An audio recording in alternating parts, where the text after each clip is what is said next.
కాలేజ్‌లో ఇప్పుడు third year, final year ఈ టైంలో మినీ ప్రాజెక్ట్స్, మేజర్ ప్రాజెక్ట్స్ అని చెప్పి చేపిస్తారండి. హ్మ్. సో, ఇదివరకి టైం వేరు, ఇప్పుడు ఉన్న జనరేషన్ వేరు, టెక్నాలజీ వేరు. హ్మ్. సో, అప్పుడు డిఫరెంట్‌గా ప్రాజెక్ట్స్ చేసేవాళ్ళు, బయట నుంచి తెచ్చేవాళ్ళు, పర్చేస్ చేసి తెచ్చేవాళ్ళు ఇదంతా ఉంది. ఇప్పుడు నేనేమంటా అంటే, టెక్నికల్‌గా వీళ్ళకి అన్నీ అందుబాటులో ఉన్నాయి. చాట్ జీపీటీ ఉంది. ప్రతి హ్మ్. దానికి యూజ్ చేస్తున్నాం చాట్ జీపీటీని. దాన్ని యూజ్ చేసుకుంటూనే హ్మ్.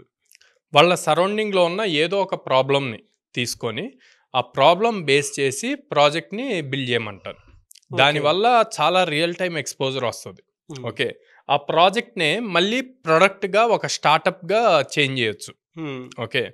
సో, ఫస్ట్ వీళ్ళు థింక్ చేయాల్సిందేందంటే, ప్రాబ్లమ్ ఏంటి? దానికి సొల్యూషన్ ఏంటి? ఏ టైప్ ఆఫ్ ప్రాబ్లమ్ తీసుకున్నాము? దానికి సొల్యూషన్ ఏం ఫైండ్ ఔట్ చేస్తాము? వచ్చిన సొల్యూషన్‌తో ఎంతమందికి హెల్ప్ అవుతుంది అన్నది. ఆ ప్రొడక్ట్ వల్ల మార్కెట్‌లోకి రిలీజ్ చేస్తే. సో, ఈ అనాలిసిస్ థరోగా చేయాలి. ఇప్పుడు ఈ చేసిన ప్రాసెస్ మొత్తాన్ని తీసుకెళ్ళి మీరు రెజ్యూమ్‌లో సో, ఇక్కడ మేము ప్రాబ్లమ్ స్టేట్మెంట్ ఫైండ్ ఔట్ చేసాము. దీనికి సొల్యూషన్ ఇది అనుకున్నాము. ఇలా బిల్డ్ చేసాము. బిల్డ్ చేసిన దాన్ని ఇంతమంది రీసెర్చ్‌లో ఇన్వాల్వ్ అయ్యారు. హ్మ్. ఇది సొల్యూషన్ అని గనక ప్రాపర్ వేలో వాళ్ళ లింక్డ్ఇన్ ప్రొఫైల్‌లో యాస్ వెల్ యాస్ రెజ్యూమ్‌లో మెన్షన్ చేస్తే అసలు రెజ్యూమ్‌కి ఇంకా నెక్స్ట్ లెవెల్ వెయిటేజ్ వస్తది.